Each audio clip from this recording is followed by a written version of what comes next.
Primary education और medical laboratory technician हमारे YouTube channel में आपका स्वागत है। MLT MCQ का 7वां वीडियो स्टार्ट कर रहे हैं। आज का हमारा पहला क्वेश्चन है, erythropoietin hormone which stimulate red cell production is secreted by. Question A कह रहा है इरिथ्रोपोइटीन हार्मोन जो रेड सेल प्रोडक्शन को स्टिमुलेट करता है वो किसके द्वारा सीक्रेट होता है। चलिए हम समझते हैं।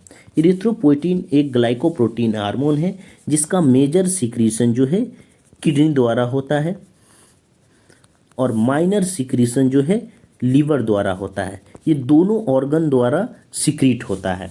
किडनी के यूनिट नेफ्रॉन द्वारा इसका सीक्रेशन होता है। नेफ्रॉन के दो जगह से इसका सीक्रेशन होता है। नेफ्रॉन के दो जगह से इसका सीक्रेशन होता है। पहला जो है पेरीट्यूब्यूलर कैपिलरीज, पेरीट्यूब्यूलर कैपिलरीज। दूसरा जो है proximal convoluted tubule, proximal convoluted tubule.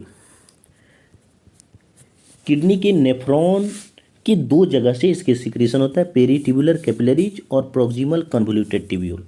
और लीवर के जो है सिनोसोइडल इंडोथेलियल सेल द्वारा सीक्रेट होता है। लीवर के सिनोसोइडल इंडोथेलियल सेल द्वारा सीक्रेट होता है। ठीक है, तो चलिए ऑप्शन की तरफ चलते हैं। ऑप्शन ए में करा है किडनी, किडनी द्वारा इसका सीक्रेशन होता है। ऑप्शन बी में करा है स्प्लीन, तो स्प्लीन द्वारा इसका कोई सीक्रेशन नहीं होता है, तो option B is a wrong answer. Option C द्वारा भी सीक्रेशन होता है। ठीक है, लीवर द्वारा भी सीक्रेशन होता है। ऑप्शन डी में कह रहा है बोन मैरो, तो बोन मैरो द्वारा इसका कोई सीक्रेशन नहीं होता है। किडनी द्वारा भी होता है, लीवर द्वारा भी होता है। इस कंडीशन में जिसमें दोनों ऑप्शन दिया हो और दोनों द्वारा सीक्रेशन होता हो, तो उस कंडीशन में जिस ऑर्गन द्वारा या जिस पार्ट द्वारा मेजर सीक्रेशन होता है वो राइट आंसर टिक किया जाता है। जिस ऑर्गन से मेजर सीक्रेशन होता हो उस ऑर्गन को राइट आंसर टिक किया जाता है। तो option A is a right answer, option C is a wrong answer. अगर हमारा वीडियो आपको पसंद आ रहा हो तो हमारे चैनल को सब्सक्राइब करें, लाइक करें, कमेंट करें और बेल आइकन को ज़रूर दबाएं ताकि आने वाले वीडियो का नोटिफिकेशन आपके पास पहुंचता रहे। चलिए नेक्स्ट क्वेश्चन की तरफ चलते हैं। क्वेश्चन नंबर दूसरा कर रहा है erythropoietin secretion increases in all the following condition except. Question A कह रहा है इरिथ्रोपोइटीन सीक्रेशन इंक्रीज होगा नीचे दिए गए सभी कंडीशन में एक को छोड़ के, यानी नीचे दिए गए कंडीशन में एक कंडीशन ऐसा है जिसमें इरिथ्रोपोइटीन लेवल इंक्रीज नहीं होगा।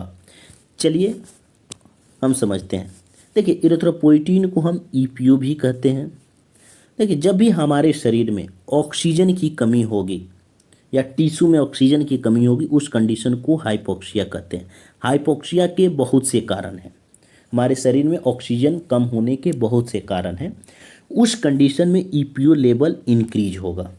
चलिए ऑप्शन की तरफ चलते हैं। देखिए पहला ऑप्शन है हाई एल्टीट्यूड। हाई एल्टीट्यूड का मतलब है जब हम कभी ऊंचे स्थान पे जाते हैं तो ऊंचे स्थान पे ऑक्सीजन जो है ऑक्सीजन लेवल इन्वायरमेंट में कम होता है।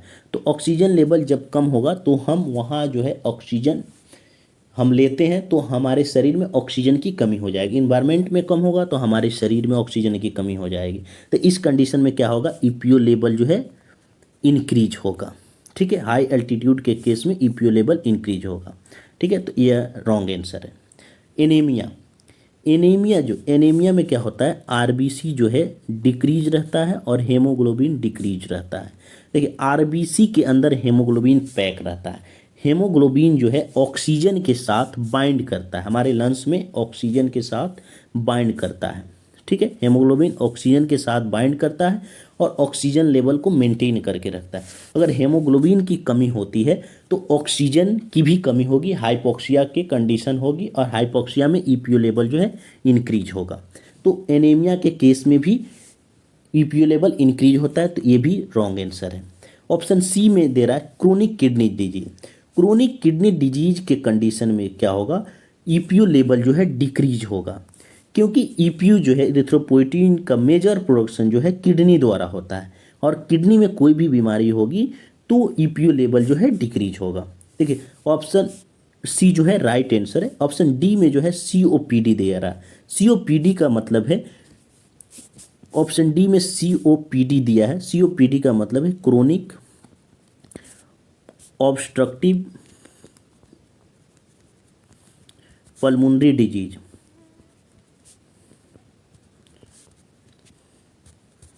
क्रोनिक ऑब्स्ट्रक्टिव पल्मोनरी डिजीज, इस कंडीशन में इसका मतलब है कि लंग्स में, हमारे फेफड़े में कोई बीमारी हो, कोई क्रोनिक बीमारी हो, जैसे इम्फिसीमा, अस्थमा, तो इस कंडीशन को हम COPD कहते हैं। तो इस कंडीशन में भी ऑक्सीजन लेवल कम होगा, हाइपोक्सिया की कंडीशन होगा, और हाइपोक्सिया की जब कंडीशन होगी तो एरिथ्रोपोइटिन सिक्रीशन जो है इंक्रीज होगा।